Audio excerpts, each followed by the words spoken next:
अच्छा देखिए, यहाँ पे अब हमसे बोल रहा है कि भाई a student carries out an electrolysis experiment using the apparatus shown. The student uses dilute aqueous sodium chloride. Student जो है वो एक्वस सोडियम क्लोराइड जो है वो यूज कर रहा है। अच्छा, एक्वस सोडियम की क्लोराइड जैसी भी है तो फौरन आपके जहन में एक पूरा वो मैप ओपन जो है वो हो जाना चाहिए कि एक्वस NaCl का मतलब NaCl एक्वस ना।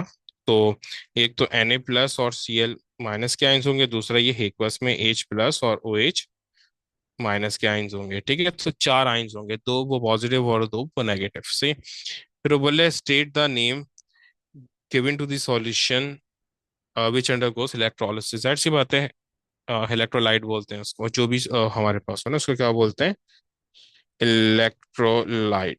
फिर उसके बाद वो बोल रहा है कि hydroxide ions are discharge at the anode. Complete the half ionic equation for this reaction.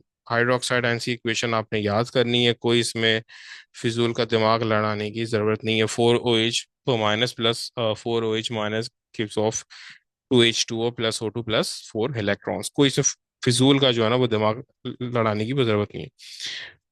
फिर वो बोल रहा है कि explain how the half ionic equation shows that the hydroxide ions are being oxidise. क्योंकि इलेक्ट्रॉन को loss हो रहा है ना, इलेक्ट्रॉन फिर प्रोडक्ट साइड पे आ रहे हैं, इलेक्ट्रॉन जो है वो लॉस हो रहा है। ठीक है, इस वजह से ये पता चला है कि ये ऑक्सीडाइज हो रहा है। ठीक है, लूजिंग इलेक्ट्रॉन। फिर इसके बाद वो बोले कि what the student observe at the cathode. बोला कैथोड पे क्या है, वो ऑब्जर्व करेगा। देखो ये कैथोड पे, यानी ये नेगेटिव आयन पे जाने के लिए हमारे पास दो जो है ना वो चॉइसेस हैं। या तो Na वो प्लस जाएगा या H वो प्लस जाएगा। जैसे बात है, Na प्लस वो रिएक्टिविटी सीरीज में ऊपर है, H प्लस जो है वो नीचे होता है, तो जो रिएक्टिविटी सीरीज में नीचे होता है वो जा ये वो जाएगा। तो आपके पास जो एक वो जाएगा कैथोड पे, वो H प्लस जाएगा। H वो प्लस जाएगा तो ये गैस है, ये गैस यहाँ पे टुगेदर होगी तो वो फिजिंग को करेगी। ठीक है, फिजिंग यानी कि बबल्स। फिर उसके बाद बोला है right the half ionic equation for the reaction at cathode. बोला है कि हाफ आयनिक इक्वेशन यहाँ पे लिखो कैथोड के लिए।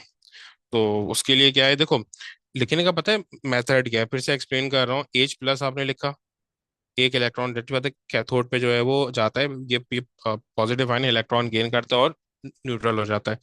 और ये H नहीं बनाएगा, H2 बनाएगा, क्योंकि वो कैसे, अब यहाँ पे क्योंकि दो हाइड्रोजन आ गए तो आप दो हाइड्रोजन यहाँ लगाओगे और दो इलेक्ट्रॉन भी यहाँ पर वो लगाओगे। एक वो मार्क जो है वो स्पीशीज सही वो लिखने का है, H प्लस I माइनस और H2, और एक मार्क जो है वो बैलेंसिंग का है। सही है, और अगर ये वाली इक्वेशन आएगी so it will be for 3 marker ना, ये 3 मार्क्स के लिए होगी। फिर उसके बाद है the student repeats the experiment. The student repeats the experiment using the concentrated NaCl sodium chloride. Describe what happened. Describe what the student observes at the cathode at the anode. वही मैंने आपको उससे पहले भी बताया, कंसंट्रेटेड में Na plus versus H plus होगा और वही Cl minus versus OH minus होगा। तो पॉजिटिव में तो वही रूल वो चलता है, जो कि लेस रिएक्टेड होता है वो डिपॉजिट होता है, लेकिन नेगेटिव में चेंज हो जाता है, मोर रिएक्टिव डिपॉजिट होता है। तो Cl जो है वो मोर ये रिएक्टिव होता है रिएक्टिविटी सीरीज में। जो नेगेटिव की रिएक्टिविटी सीरीज में उसमें OH से नीचे बुलाया कर OH से ऊपर बुलाया करता है Cl।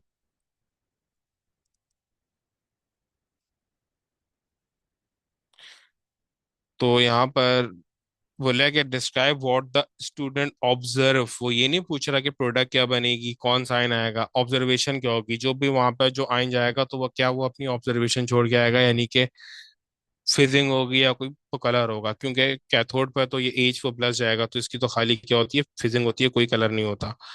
और ये नेगेटिव पे, पॉजिटिव पे जाएगा Cl माइनस जो है वो ग्रीन कलर की गैस जो है वो शो करता है, तो ग्रीन गैस हम लिख देंगे सही। फिर उसके बाद वो बोला है कि the student add the litmus paper to the solution after the electrolysis of the concentrated aqueous sodium chloride. State the color seen in the solution. Give a reason of your answer. Solution of a color and reason. देखो यहाँ पर आपके पास at the end H वो plus भी चले गया और Cl वो माइनस भी चले गया। आपके पास यहाँ पे क्या बच गया, Na प्लस और OH माइनस, यानी OH माइनस आपके पास वो बच गया ना। Na प्लस और OH वो माइनस बच गया, यानी NaOH। तो OH माइनस क्या होता है, अल्कली होता है। तो जब आप लिटमस पेपर पर डालोगे तो ये क्या कर लेगा, ब्लू हो जाएगा। ठीक है, कलर ब्लू हो जाएगा। रीजन क्या होगा? O H ions. ठीक है।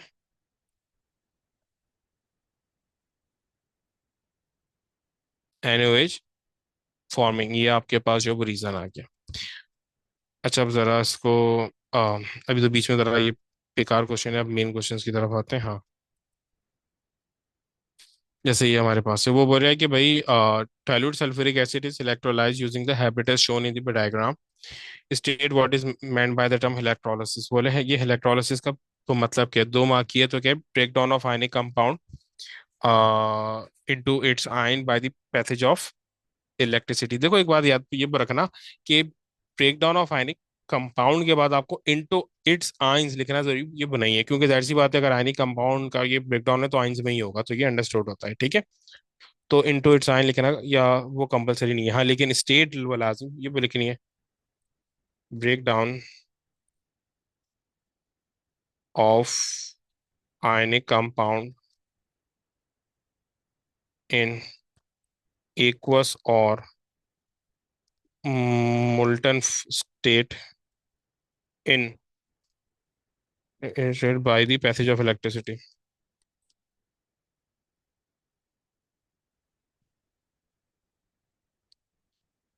सही है। इलेक्ट्रिसिटी के पैसेज से हम जो होते हैं आयंस को ये ब्रेक डाउन कर देते हैं आयनिक कंपाउंड को इनटू इट्स साइन इन मोल्टन और एक्वस स्टेट। इनटू इट्स साइन लिखना जरूरी नहीं है, तो मैंने यहाँ पे लिखा भी नहीं क्योंकि तो जगह कम थी। ठीक है। अच्छा देखो, फिर इसके बाद है कि explain why the inert electrodes are used.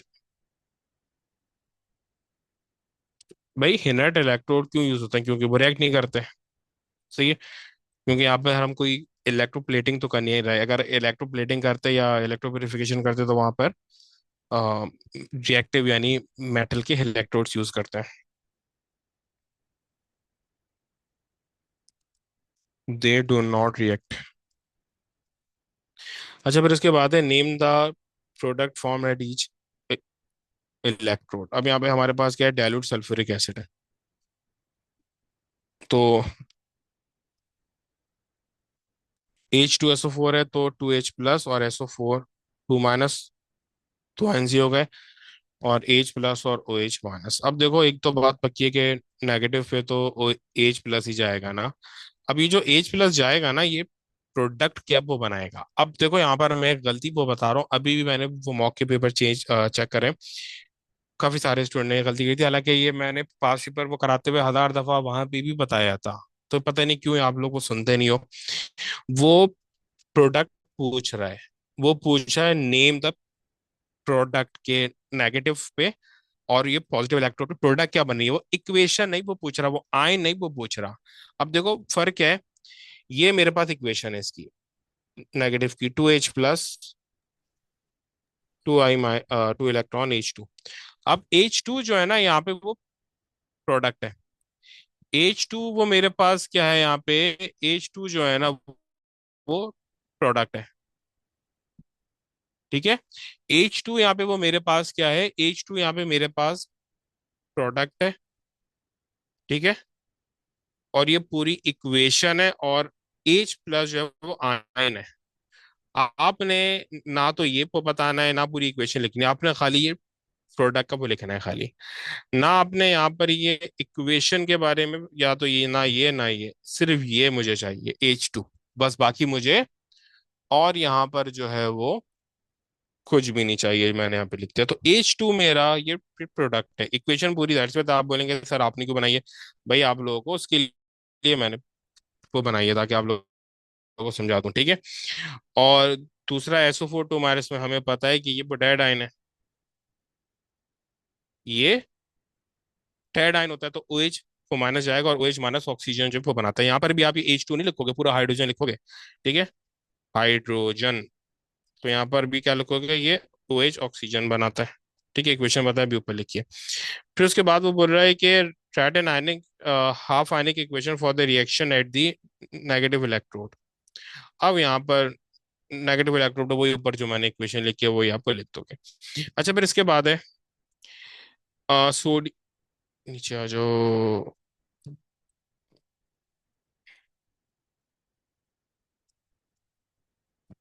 हाँ, देखो जैसे ये मेरा बात है कि many substances conduct electricity, identify all the particles responsible for the passage of electricity in purified magnesium triben and molten copper bromide। कि इनमें इलेक्ट्रिसिटी का, देखो ग्रेफाइट में तो हमें पता है कि तीन कार्बन होते हैं, और तो एक कार्बन तीन कार्बन से वो कनेक्टेड होता है, और एक वो कार्बन जो है वो फ्री होता है, तो वो इलेक्ट्रिसिटी वो कंडक्ट करता है, तो इसका आंसर क्या है, इलेक्ट्रॉन। ठीक है,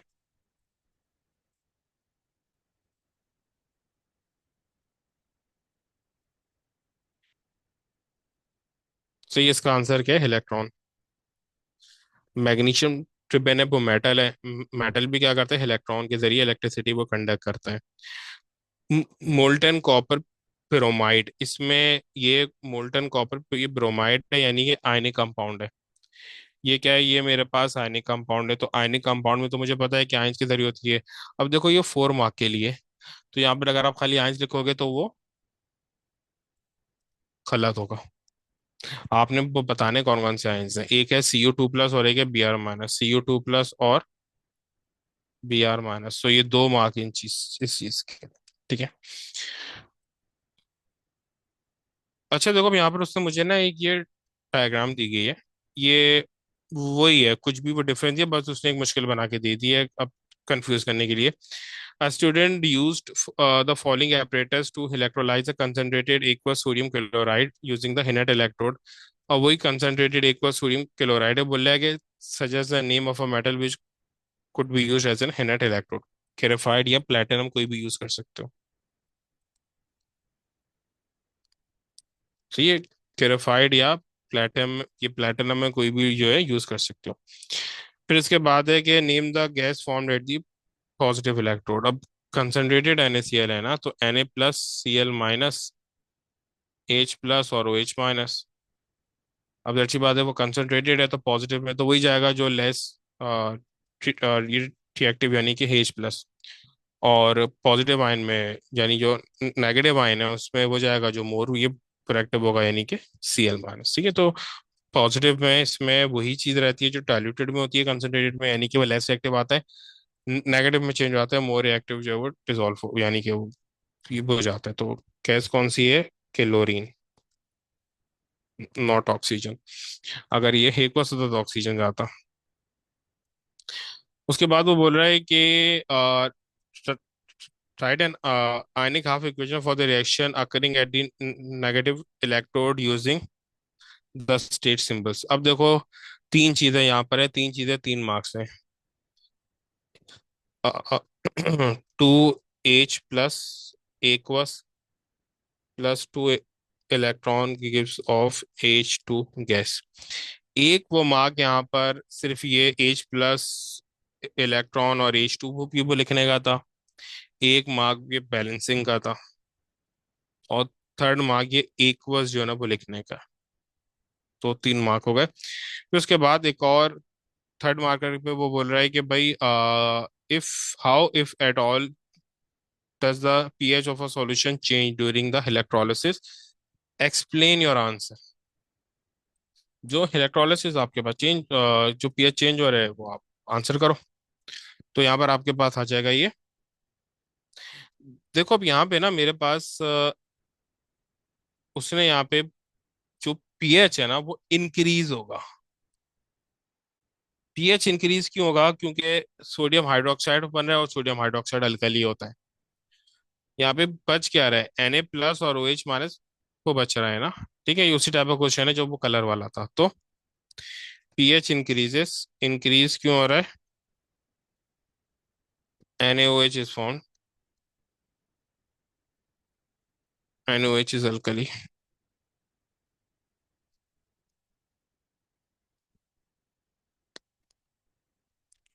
ठीक है, NaOH आपके पास क्या है, NaOH आपके पास जो है वो अल्कली है। ठीक है, फिर उसके बाद नेक्स्ट। अब देखो वो क्या पे बोल रहा है कि भाई the student use the following electrochemical cell. अब ये थोड़ा जो है ना different out of the box उसने वो दे दिया था। अब देखो थोड़ा ये अलग है। A student use the following electrochemical cell, the reading on the voltmeter is 1.1 volt। ठीक है, अब यहाँ पे उसने वोल्ट मीटर जो है वो कनेक्ट करके हमें वो दे दिया है, ठीक है। अब वो बोल रहा है कि draw an arrow on the diagram to show the direction of the flow zinc से कॉपर की तरफ जो है मेरा। अब हमें तो ये बात अच्छे तरीके से पता है ना कि यहाँ से वही इलेक्ट्रॉन्स आते हैं यहाँ पर, यहाँ से फिर ये गेन करता है और यहाँ से यूं करके इलेक्ट्रॉन वापस ये बजाते हैं, ये सही है। नेगेटिव आयन यहाँ पे जाते हैं इस तरीके से। तो ये एरो बना दिया, बोला कि suggest the change if any in the voltmeter reading if the zinc was replaced by an iron electrode। अब देखो यहाँ पे ना मेरी बात सुनना।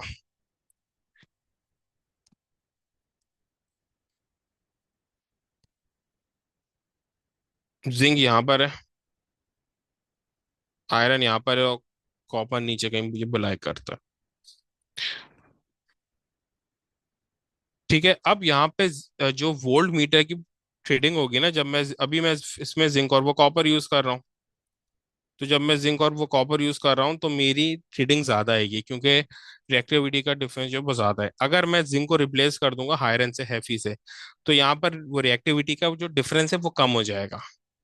तो जो जब रिएक्टिविटी का डिफरेंस वो कम हो जाएगा ना, तो जो ट्रेडिंग होगी वो भी डिक्रीज हो जाएगी, ठीक है। ट्रेडिंग भी क्या हो जाएगी, डिक्रीज हो जाएगी। एस, एक मार्क के लिए S, F E is less reactive then iron. F E जो है वो आयरन से, सॉरी, एफ ई यानी कि iron is less reactive than zinc, वो जिंक से लेस रिएक्टिव है। फिर उसके बाद है the zinc electrode was replaced by a silver electrode, the reading of the voltmeter was negative, suggest by the sign of a voltmeter become negative. भाई यहाँ पर जो भी था आपका, जो आयर एजी है ना सिल्वर, वो कॉपर से भी नीचे बुलाया करता है। फिर तो पूरी चीज ही उल्टी ये हो जाएगी ना। अभी क्या आता है कि एक ऑक्सीडाइज हो रहा था, दूसरा रिड्यूस हो रहा था। यहाँ पे हैफी क्या होगा, एफ ई ऑक्सीडाइज होगा, कॉपर रिड्यूस होगा, क्योंकि एफ ई मोर रिएक्टिव है तो ऑक्सीडाइज होगा, और कॉपर कम रिएक्टिव है तो रिड्यूस होगा। लेकिन जब यहाँ पे एजी आ जाए, एजी में तो फिर चीज ही उल्टी हो जाएगी ना। एजी कॉपर से वो लेस रिएक्टिव है, तो एजी क्या होगा, रिड्यूस होगा, और कॉपर ऑक्सीडाइज होगा, जिसकी वजह से साइन जो है वो नेगेटिव हो जाएगा। AG is less reactive than copper, ठीक है। अच्छा, फिर उसके बाद अब जैसे ये मेरे पास एल्यूमिनियम का आ गया ना, ठीक है। ठीक है, अब देखो यहाँ पर हमारे पास है, एक minute.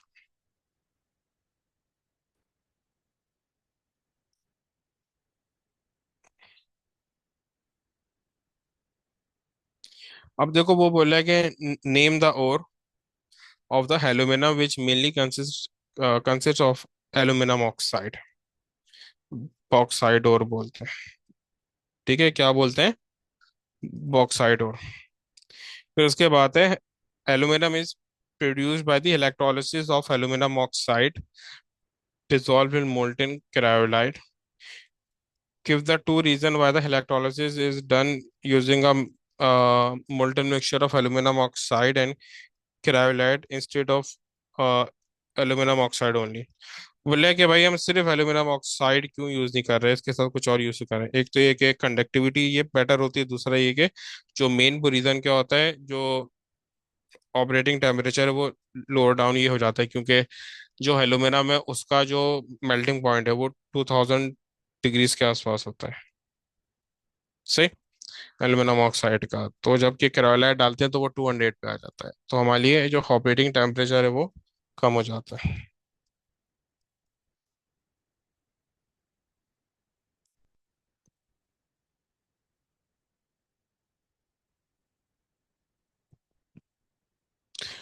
Lower operating temperature and the second thing is for better conductivity.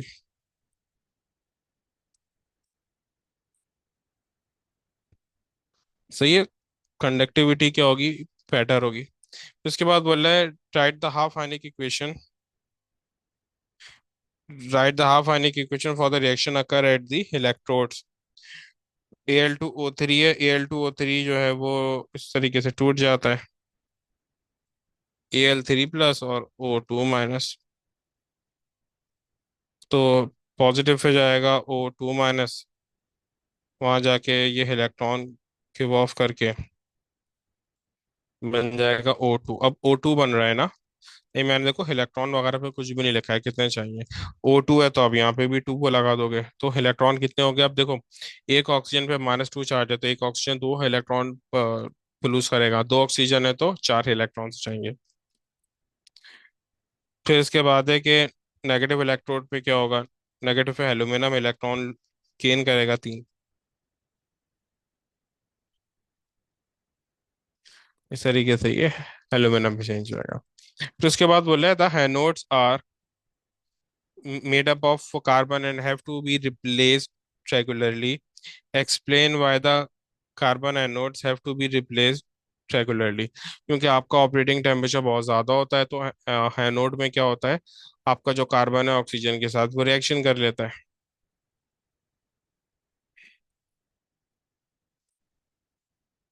Anode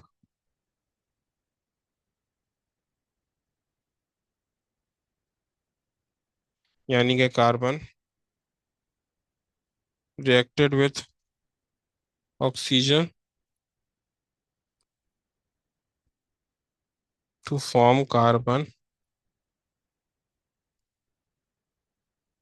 dioxide.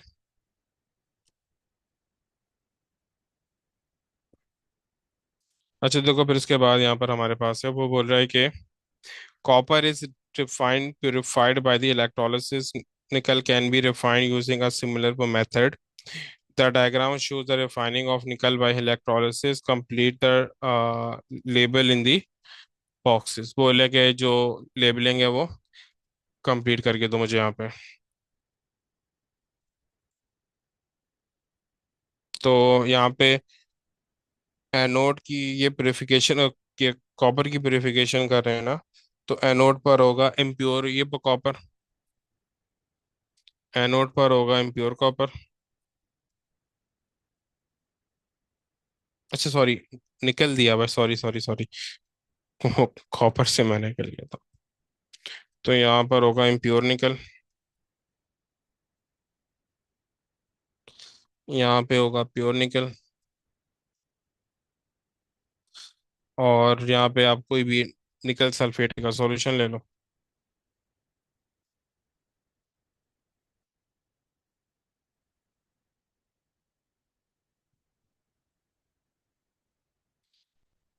अच्छा फिर उसके बाद वो बोला है indicate by writing N on the diagram where nickel is produce. Nickel जाहिर सी बात है यहाँ पे प्रोड्यूस होगा कैथोड।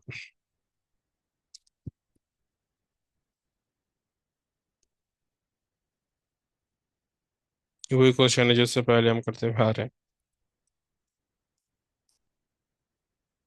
अच्छा देखो बोले कि metal objects can be electroplated with silver. Describe how a metal spoon can be electroplated with silver. Include what to use as the positive electrode and what to use as the negative electrode. What to use as a electrolyte and half ionic equation to show the formation of silver. You may include the diagram in your answer। उसने क्या बोला, you may include the diagram in your answer. Use करने की मतलब वो need नहीं है। आप स्पून लोगे एज ए कैथोड और प्योर सिल्वर मेटल लोगे as anode. Aqueous silver nitrate लोगे आप एज ए इलेक्ट्रोलाइट, और सिल्वर की फिर इक्वेशन लिख दो।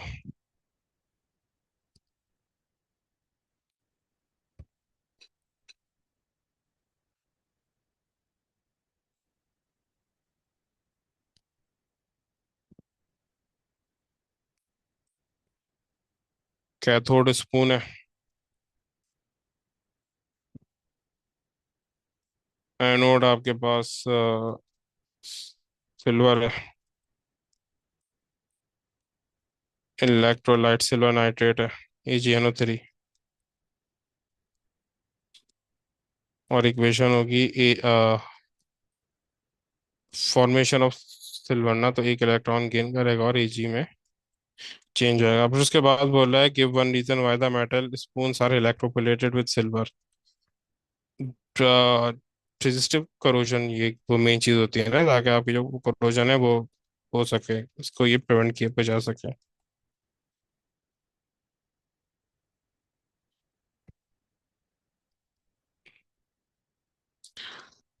अच्छा, फिर इसके बाद है,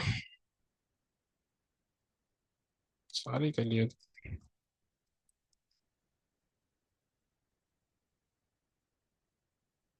हाँ,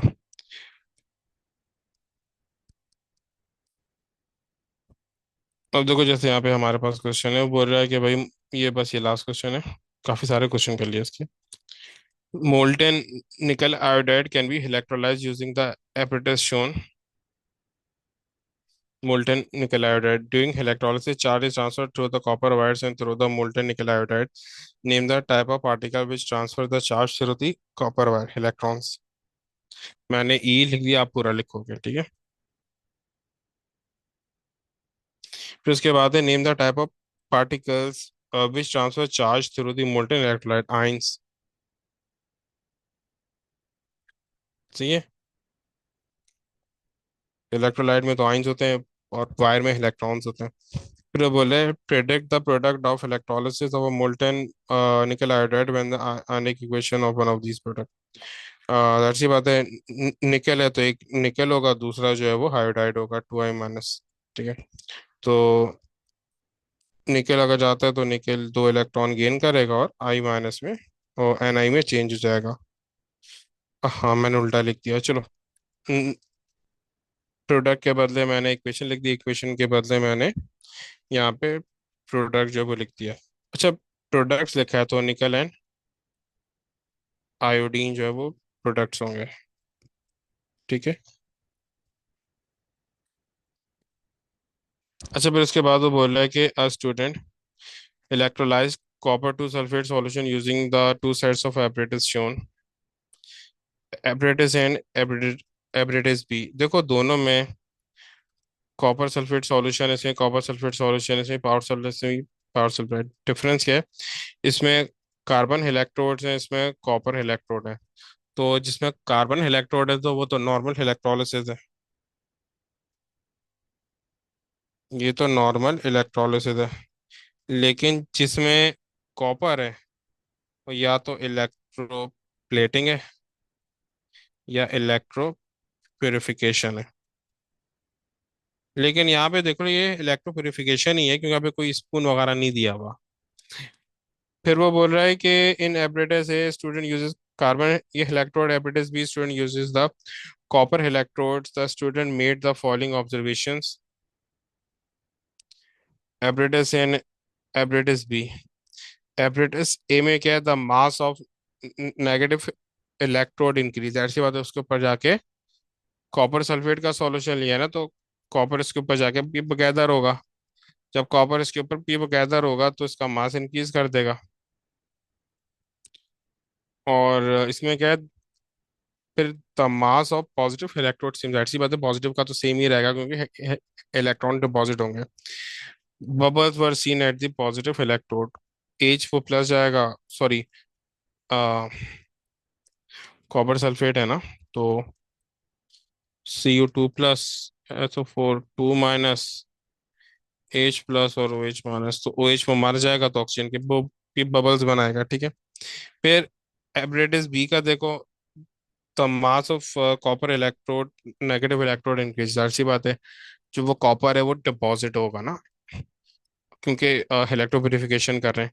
द मास ऑफ एनोड या पॉजिटिव इलेक्ट्रोड डिक्रीजेस, यही होता है ना, जो कॉपर है वो एनोड से डिसॉल्व होकर सॉल्यूशन में आता है, एनोड का काम करता है और उसको इंक्रीज करता है। कैथोड को नो बबल्स वर सीन, जाहिर सी बात है जब पॉजिटिव पे तो वहां से कॉपर निकल रहा है, कोई हुए फुजा थोड़ी रहा, तो कोई ये बबल्स नहीं आएंगे। Explain why the mass of negative electrode increases in both cases.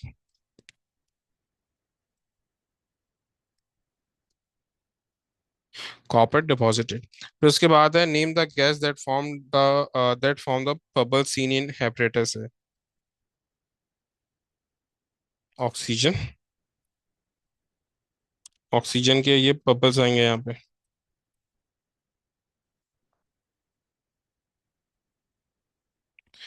फिर इसके बाद है कि explain why the mass of positive electrode increased in apparatus be decrease, क्योंकि जो कॉपर है वो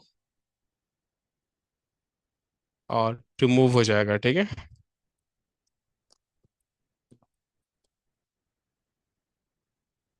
कॉपर रिमूव्ड और वो इलेक्ट्रोलाइट में चले जाएगा। फिर उसके बाद बोल रहा है कि suggest what happens to the colour of a solution in apparatus B as a electrolysis progress, explain your answer. Colour of solution is colour of solution in apparatus B. Apparatus B में तो no colour change, no change. Apparatus B में no change हुए हैं क्योंकि electro purification में electrolyte अपनी जगह पे ये रहता है, वही आयंस रहते हैं। सिर्फ जो है वो एनोड से वो कॉपर निकलता है और कैथोड पे चले जाता है। और उसमें क्या होगा, उसमें अगर मैं देखूं तो कॉपर सल्फेट है ना, कॉपर सल्फेट में कॉपर जो है वो लेस ये प्रोएक्टिव है, तो एक जगह तो कॉपर चला जाएगा तो कॉपर क्या हो जाएगा, वो खत्म हो जाएगा, वो जाएगा वो वो खत्म हो जाएगा। तो जो जब कॉपर ये डिपॉजिट हो जाएगा ना इलेक्ट्रोड पे, तो कलर तो होता ही कि कॉपर का ट्रांजिशन वो मेटल, जब कॉपर डिपॉजिट हो जाएगा तो कॉपर की कंसंट्रेशन कम होने लगेगी, तो जो वो कलर है वो लाइटर हो जाएगा, या पेलर भी बोल सकते हो।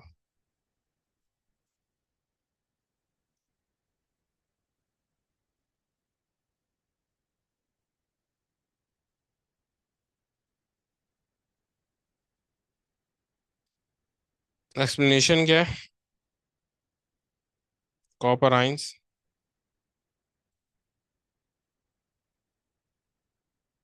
किसी भी एक के लिए तो copper ions removed in A, copper ion solution से रिमूव हो गए, ठीक है।